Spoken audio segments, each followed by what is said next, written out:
And that's it. Let's do this. Jeff and Jeremy in the morning on 93. Jeff and Jeremy here. We got Cameron the intern. It's 11 minutes after 8 o'clock. Happy Friday. I feel like we're in some sort of Halloween movie today with all the fog. I guess the one time you want Halloween or fog, you want fog is around Halloween. Now, tomorrow night is supposed to be a full moon, so hopefully it'll be clear, probably be very cold. And so you'll have to bundle up your little trick-or-treaters if you're heading out. We're not talking about trick-or-treating, but we are talking about, we're still living in this COVID phase. Jeff just told us the new plans from California. Do you have those again? We've got a new SurfNet Communications poll question. And Gavin Newsom. Kind of regarding around, with these new guidelines that the state of California is giving out. How are you going to end up spending your Christmas dinner? Now, Gavin Newsom has since backtracked on this a little bit. He has said that the Newsweek article on guidance for public gatherings were something that were released, and those were the terms that we just read. No more than 3 different households in one place, singing at a low level, lower than a speaking level, eating outside if you can. And using you can use an inside bathroom, but only if it's sanitary. Regularly. Yes. Regularly sanitized. Yes, and regularly sanitized. Yes, sorry about that's that. Right. Yeah. Remember? Regular. He said those weren't holiday guidelines. No, nowhere in that document do the words Thanksgiving, Halloween, or Christmas come up, or even the word holidays come up. That was just a mandate for gatherings and public celebrations. Okay. So he's backtracked a little bit on saying that this is what it is. But then he goes on to say in the next breath that they will be putting out specific guidelines for Thanksgiving and other winter holidays soon. And we were trying to figure out, what does guidelines mean? Are these recommendations, or are these something that they expect you to do, and how do they enforce that? Part 2 is coming. So we wanted to know, if you plan on eating Thanksgiving or Christmas dinner outside this year? Now, I guess, living in California, there's parts of California you can. There's definitely parts of California you would be freezing your butt off. The worst thing about eating outside is how fast your food gets cold. But we're asking you, I'm going to be, are you going to be eating outside? Yeah, these are your options. Hell yeah, we're all in this together. Do whatever you can. Or, no, that seems pretty silly. Or, what the hell, why not? But only if it's nice outside. Now, no, that seems pretty silly. Leading the way right now with nearly 62% of the vote. What the hell, why not? But only if it's nice outside, getting 31% of the vote. And garnering 8% of the vote. Hell yeah, we're all in this together. Do whatever you can. Yeah, no, if you're set up to eat outside and it's a nice day, then why not? But, hell yeah, we're all in this together. If it's, what is it typically around 4 o'clock in the afternoon on Thanksgiving? Or Christmas around here. Usually it's going to be. It's such a wild card. Some years it could be 80. Yeah. Some years it could be 40. Well, maybe not 40, but 50. It could be 50s. Depending on where you're at. Could be raining. Yeah. I was Hubdy last night said there's a good chance we're going to get some rain towards the end of the month of November. So, you wouldn't want to be on that. So anyways, you can let us know. That is Thanksgiving. It is the SurfNet Communications poll question. Thanksgiving is at the end Are of the you month. telling me that the state of California expects us to eat our dinners outside if there's other people around? Yes, and then the gatherings can only last 2 hours. That's one that we're also. What happened just to be able to take somebody's temperature? You better be damn efficient with the holidays this year. Like, open your gifts and eat your meals and get outside and then leave.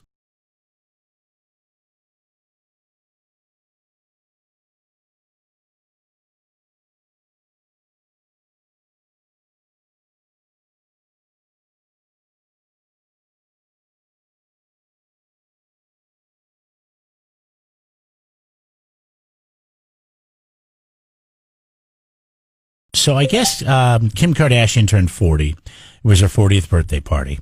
And her husband, who's running for president right now, had time to get her a special gift. You were going to bring this up. Well, wait, he's running for vice president, according to my ballot. No, he's actually running for president, but I think they screwed up our ballot because on mine he came as vice president as well. But since they screwed up our ballot, is our ballot invalid because it had invalid information on it? I hope not. Because there was some guy named Rocky that was running for president with him. Yeah, some guy I'd never heard of. Which if it was Sylvester Stallone and Kanye West, I might be on that ticket.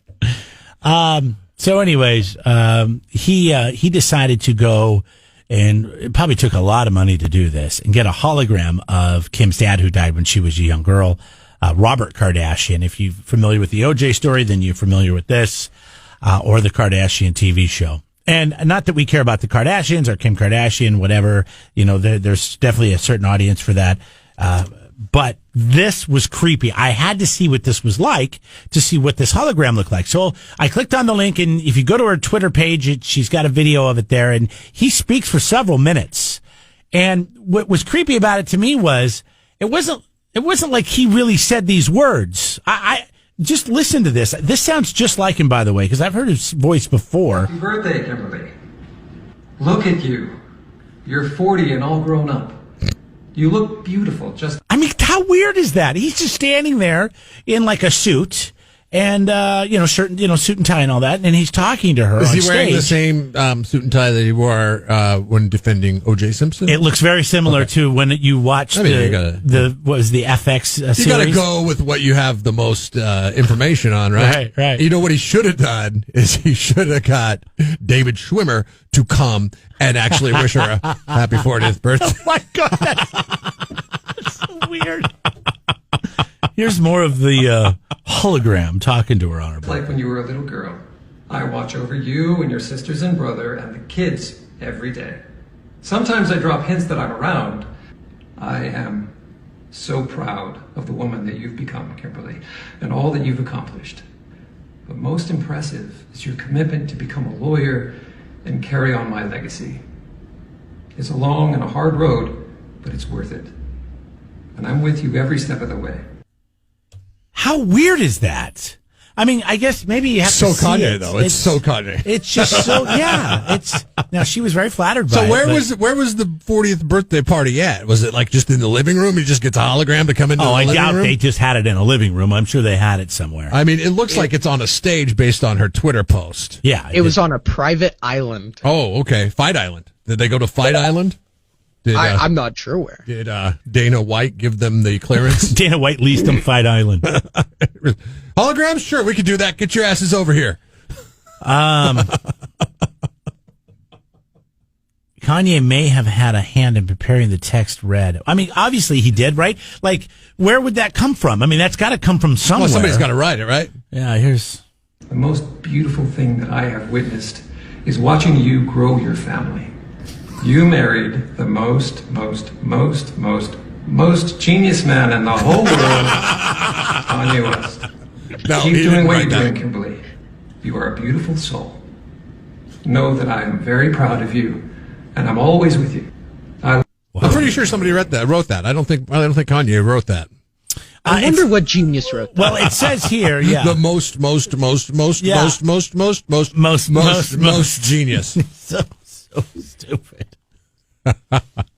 I just watched this and I thought, I was thinking, I lost my dad when I was about the same age. I don't know how she was when she lost her dad, but I was 17 and I'm 44 now. If there was a hologram and he was up there talking to me about my life after he died and how he still watches with me, and then I didn't play all of it, but he said, whenever you smell a fart, that's me. So it must have been some sort of inside joke or I don't know. I wish we had access to Kim Kardashian, like see what her reaction was to hologram dad in front of a lot of what I'm guessing is a lot of people at the private island.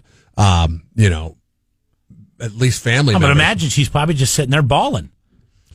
Here's her dad talking to her. Super embarrassed and creeped out. Like, thanks, honey. Why did I marry you again? No, I don't think that's the reaction because she's probably already seen some more. I mean, this is what's public. Think about what happens in their private life. How weird things must get. Oh, they just go to each other's dressing. It's just a big reality show, right? They just go to each other's dressing room.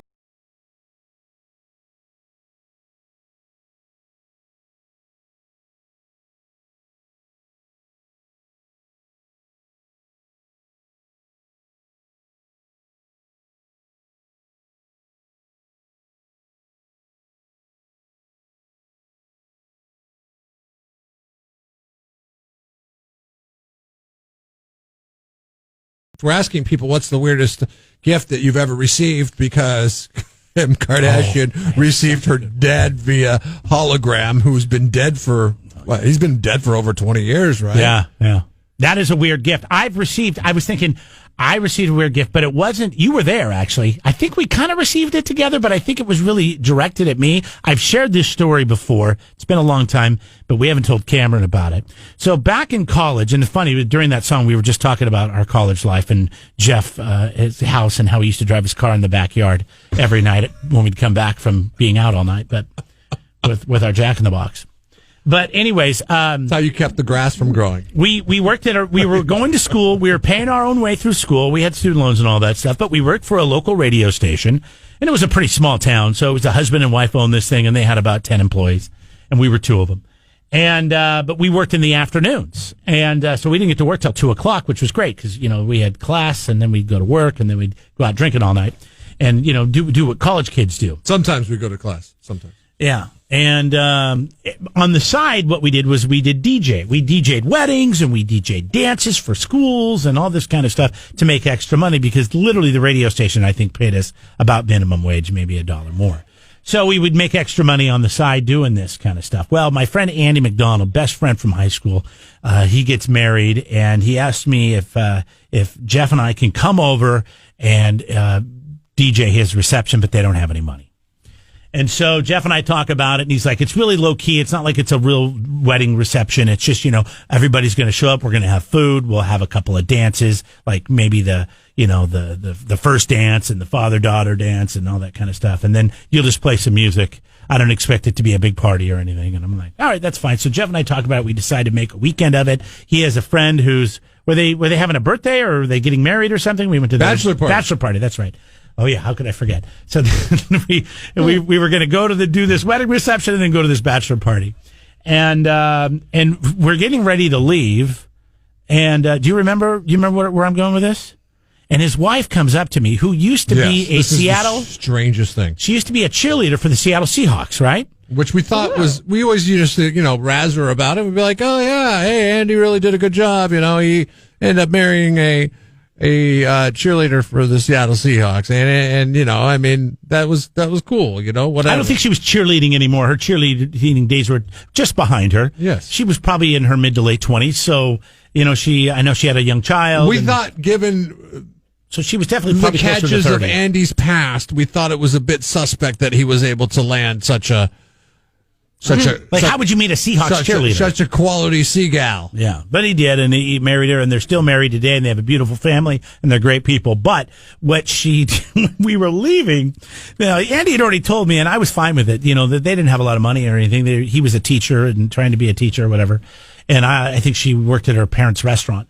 So, the career of a Seattle Seahawks cheerleader doesn't always go on to fame and fortune. Sometimes you just work for your mom and dad. Never. As a waitress. I think they got paid like $50 or $100 a game. Yeah. It was ridiculous. She gave me an autographed picture of herself in her Seahawks. She brought me this picture of her as a Seattle Seahawks cheerleader, and she signed it.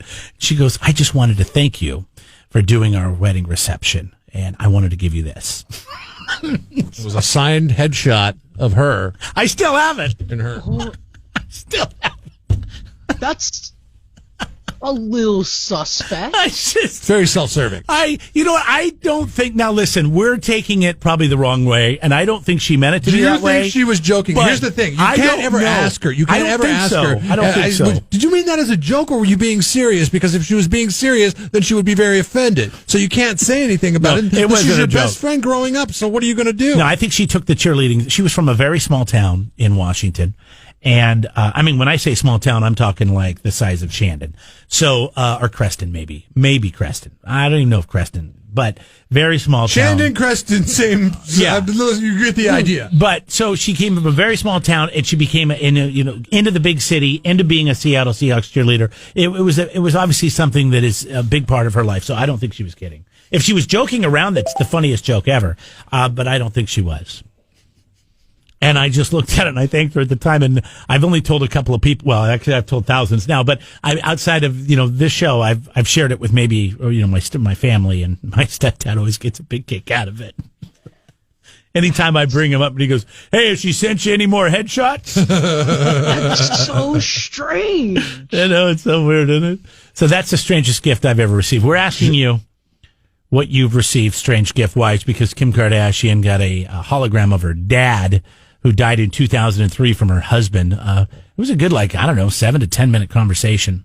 Thanks, honey. Or speech. What do you say after that? You can let us know. So hopefully you're still taking your meds. By the way, we got one we got to get to when there was a drive-by wedding gift, no name attached. And we'll tell you what Johnny got coming up.